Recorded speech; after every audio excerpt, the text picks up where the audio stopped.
Nicole Watterson wipes a streak of tomato sauce off her cheek, the only sign she was just in a fight. Her opponent, half buried under a toppled pyramid of canned beans. Shoppers gawk as Nicole, a blue cat mom with a grocery list, stands victorious. Now smash cut to a completely different battle, the schoolyard, where an interdimensional monster is getting swung around by that same mom. Two wildly different showdowns, one result, Nicole wins. She always wins. But who is this woman, and how on earth did we get here? How does an ordinary mother dominate every fight from supermarket brawls to cosmic smackdowns? Let's rewind and find out. 7-year-old Nicole crouches at the starting line of an obstacle course, teeth gritted in determination. Around her, other Tiger Scouts fidget nervously, but not Nicole. She's laser focused. A whistle blows and the young blue cat springs into action. She scales a wall of stacked crates in seconds, leaps over tire hurdles, and swings on a rope like a mini action hero. She should be having fun. Instead, she moves like her life depends on winning. And in her mind, it does. Nicole vaults the final barrier and hears the clap of a stopwatch. 0.2 seconds slower than the record. That's all it takes for her troop leader to shake his head. No congratulations, just a hint of disappointment. In Nicole's household, coming in second might as well be coming in last. Her mother's voice echoes from the sidelines. Do better, Nicole. A knot tightens in the little girl's stomach. For most kids, a scraped knee or a lost race ends with ice cream and reassurance. For Nicole, it ends with extra drills until dusk. If she couldn't be the best, she'd train until she was. By age 10, Nicole could catch a falling leaf and thread a needle in one try. Her reflexes honed razor sharp. Playdates and cartoons, those were luxuries for other kids. Nicole was busy earning every badge, winning every competition, proving she was not a loser. The pressure wasn't just external, it became her own creed. Every challenge was a test of worth. Lose, and she'd feel like a failure to her very core. So she didn't lose. She couldn't lose, not even once. Years later, the buzz of Elmore Junior High's fluorescence replaces the roar of a tournament crowd. Grown-up Nicole steps onto the slick gym floor opposite Yuki, once a sister-in-arms, now a rivalry wrapped in a business suit. No judges, no medals, just a chalk circle and a grudge decades deep. They bow, the bleachers inhale. Nicole strikes first, every kick sharpened by all those nights she trained so failure could never catch her. Seconds blur, and Yuki slams to the boards. Silence. Then the rafters groan, ceiling tiles crash, and both moms hear their kids scream. Victory pose forgotten. Nicole muscles fallen beams aside, shoulder to shoulder with the very woman she just flattened. Dust drifts through the half-lit court as she studies her trembling hands. Beating an opponent means nothing if you almost lose a friend. That truth hit her once before, and today it lands even harder. That day, Nicole learned that not losing can exact its own price. All those drills and trophies carried an invisible weight. A childhood forged in the fires of competition had made her strong, but it also planted the seeds of something else. Fear. Fear of failure, of weakness, of her world crashing down if she ever did lose. So what happens when that overtrained little girl grows up and life starts throwing real punches? Will those childhood scars turn into her greatest strength or her undoing? Years later, that overachieving girl is a full-grown mom, juggling a sales job by day and a chaotic family by night. Nicole Watterson's life is a daily juggling act, and cracks are bound to show. Most people in her shoes might cry in the shower or stress-eat chocolate. Nicole, she lets her anger out to play, and when she does, it's like uncorking a bottle of lightning. Case in point, the day Nicole's patience snapped in The Limit. It all started with a harmless little coupon. The clerk wouldn't honor her kid's 50-cent candy discount. Nicole's eye twitched. The polite, professional smile she keeps holstered at work shattered like glass. In a heartbeat, she vaulted onto a pyramid of canned goods. The barcode scanner clenched in her fist like a baton. A low, feline growl rolled across the tiles. Her pupils shrank to razor slits. Every cart screeched to a halt. Shoppers froze, and even the orange-vested security guard's taser fizzled uselessly as she stormed past. Without touching a soul, Nicole delivered her verdict. Move. People scattered, shelves toppled, and by the time she finally caught her reflection and the horror of what she'd become, aisle 13 looked like ground zero. No one dared ask for her receipt. That day, all of Elmore learned not to come between Nicole and something she promised her kids. Her anger isn't just a mood swing, it's a focused beam of determination. When Nicole sees red, she also sees her objective with razor-sharp clarity. Distractions, doubts, gone. Only the mission matters, whether it's nabbing a cheap toaster or protecting her family from danger. And nothing is allowed to stand in her way. Nicole's anger is almost supernatural in its efficiency. When Gumball's school once called about him mouthing off to a bully, Nicole was out the door before the phone even hung up. Legend has it she drove so fast she beat the dial tone, only a slight exaggeration. When her blood's up, she moves faster, hits harder, thinks sharper. Co-workers at the Rainbow Factory even have a saying, "Don't make Mrs. Watterson mad. You won't like her when she's mad." It sounds cute, but they're only half joking. But here's the twist, anger alone doesn't make you unbeatable. It can just as easily cloud your judgment or burn you out. Somehow Nicole turns rage into a razor-sharp tool instead of a blunt instrument. All her bottled up fury transforms into precision and power when things go south. Most of us would lose control. Nicole gains an edge. That's scary, especially if you're on the receiving end. It raises the question, is Nicole's temper her greatest asset or a time bomb waiting to blow? And if raw fury isn't enough to explain her perfect record, then what is? If you're thinking, come on, she's a cartoon character, of course she wins, you're not alone.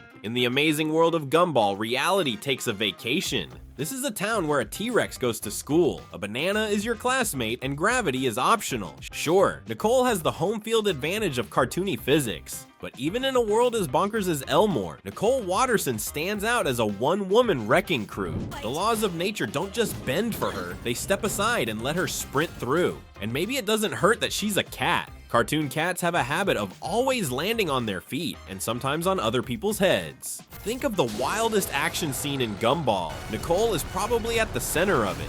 She's sprinted through collapsing buildings without a scratch, outrun giant monsters while wearing office heels, and even drop-kicked a rampaging T-Rex through a brick wall, with the wall taking the worst of it. Sounds ridiculous. In context, it was just another Tuesday for Nicole. Some shrug and say, it's just cartoon logic. In a show where the moon can sing and the sun literally has a face, anyone can be invincible if the script demands. Fair enough, but not everyone in Elmore wins fights like Nicole does. Gumball and Darwin get flattened by life on the regular. Richard, bless his dumb pink heart, couldn't win a thumb war against a baby. Nicole, though, she not only wins, she makes it look easy. The difference is in how her victories are framed. Often it feels like Nicole almost cheats the universe's rules by sheer willpower. Cartoon physics do favor comedic timing, sure, but with Nicole, it's as if even the animators are a little scared of her. Maybe it's professional courtesy. They know better than to pick a fight with Mrs. Watterson. She's the type of character who can punch logic in the face. And we buy it because we've seen just how capable she is. One episode, a Saturday morning sale in full frenzy. Nicole found herself boxed in by a swarm of coupon-wielding shoppers. Did she flinch? Not a whisker. She exploded down the aisle like a sapphire cyclone, vaulting carts, sidestepping pallet stacks, flicking soup cans aside with sniper-level precision while bargain hunters scattered for cover. Alarms blared, produce flew, and somewhere a security guard reconsidered his life choices. When the dust settled, dazed customers were fishing themselves out of the freezer section, while Nicole simply smoothed her blouse, adjusted her purse strap, and strolled on. Mission accomplished, garbage taken out. So yes, this cartoon universe lets Nicole pull off some crazy feats. But why does she get those moments? Because even without the magic of animation, Nicole is a disciplined, agile, relentless fighter. The physics gags just turn that up to 11. And still, that's not the whole story. There's another reason she keeps triumphing, one that hits closer to home. Literally. For all her superhuman feats, Nicole's real secret weapon isn't her fists at all. It's her heart. Specifically, the fiercely protective mom heart that would rather stop beating than let her family be harmed. If you thought mama bears were scary, you haven't met Nicole Watterson in full-on parent mode. Even her family knows the signs. When mom's eye starts twitching, Gumball and Darwin duck for cover, and even her dopey husband Richard stands clear. When that switch flips, Nicole's in protect mode and nothing better get between her and her kids. Her undefeated streak isn't about ego or physics, it's personal. Every punch she throws carries the force of a mother's love and the weight of her worst fears. Morning rush hour, gridlock for miles, miles, and the Watterson kids are still brushing their teeth in the back seat. Nicole doesn't wait. She yanks the kids out of the car and parkours across bumpers, hoods, even a cement barrier. Blue blur against a sea of honking metal. Mid-leap, she lands on the hood of a muscle truck belonging to Pants Bully, a brick-necked construction worker twice her size. He bellows, fists cocked, until Nicole's pupils ignite. One flaming death glare later, and the guy's bravado liquefies, lower lip wobbles, eyes well up, and he backs off with a squeaky, sorry ma'am. No punches, no shouting, just mom-level menace, powerful enough to turn a full-grown tough guy into a sobbing puddle. Physics scrambles to keep up. The kids make first bell, and somewhere in Elmore, a man who thought he feared nothing probably bought his very first nightlight. Where does that intensity come from? Part of it goes back to Nicole's own childhood pressures. She refuses to fail her kids in any way because deep down she knows what it felt like to be failed. If young Nicole had to earn love with trophies and perfect grades, she's determined her children will never doubt that she has their backs, unconditionally and ferociously. It's almost subconscious. Every time she stands up for her family, she's also beating back that little voice inside whispering, "Don't let them down." Her fear of failing as a mother becomes fuel for her fury. She doesn't lose because losing would mean letting her family down, an outcome Nicole simply won't accept. This protective fire can even override Nicole's common sense. She once went toe-to-toe with Tina Rex's dad, a junkyard-dwelling, truck-sized Tyrannosaurus who could bench-press city buses, so much as glared at Gumball, and Nicole was already in his face. 8-ton apex predators? Paperwork compared to raising 3 kids. She squared up without a flicker of doubt, treating 60 million years of evolutionary muscle like a mildly inconvenient PTA meeting. Zero hesitation, all purpose. 2 roars, 1 blue blur, and an entire dino house collapsed behind them before Mr. Rex realized he'd just picked the wrong mom to menace. But here's a question. What happens when protecting others and indulging her own fury start to blur together? She tells herself every battle is for her family, and usually it is. Yet sometimes after a fight, if you catch her eye, there's a glint there, almost like satisfaction. Could it be that Nicole isn't just fighting for her family's safety, but also chasing the thrill of being in control? Victory can be a rush, and Nicole Watterson knows it. Day to day, her life is full of things she can't control. Richard eats like a kid and forgets the bills. Gumball and Darwin spark mayhem wherever they go. The whole town of Elmore is basically one giant weird crisis after another. In the middle of that chaos, when does Nicole feel truly in control? In a fight. In those moments, all the craziness narrows to a single choice: win or lose. And Nicole has already decided she will not lose. It's easy to imagine that Nicole might be hooked on that clarity and power. It would explain why sometimes she's the one to throw the first punch. Of course, she always has a good reason, protecting someone, teaching a lesson, stopping some madness. But you can see the hint of a smile as she cracks her knuckles, the confident way she squares her stance. Nicole knows she's about to remind the world what she can do.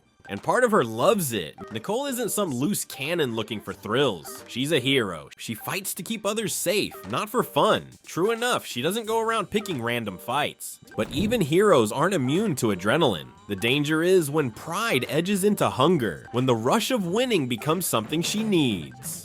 Watch Nicole at the end of a brawl. Is she just relieved it's over? Or is that a flash of exhilaration on her face? More often, it's the latter. Eyes closed for a moment, a deep breath to steady herself, maybe a tiny satisfied smirk. Classic signs of someone coming down from an adrenaline high. She doesn't boast about her wins, but you can bet she feels them in her bones. In those moments, she's not just mom or Mrs. Watterson or the responsible one. She's unstoppable, and that feeling can be addictive. This is where Nicole's story teeters on the edge. For now, she channels that power for good. But if she's ever pushed too far, or if what she's fighting for is taken away, who knows what might happen then? Everything that makes her a hero, the reflexes, the fury, the protectiveness, the willpower, could, if pushed too far, turn her into a threat. What if one day that need for control pushes her into a fight she shouldn't start? Would she know when to stop? Is Nicole Watterson a heroic protector, or the town's ticking time bomb waiting to blow?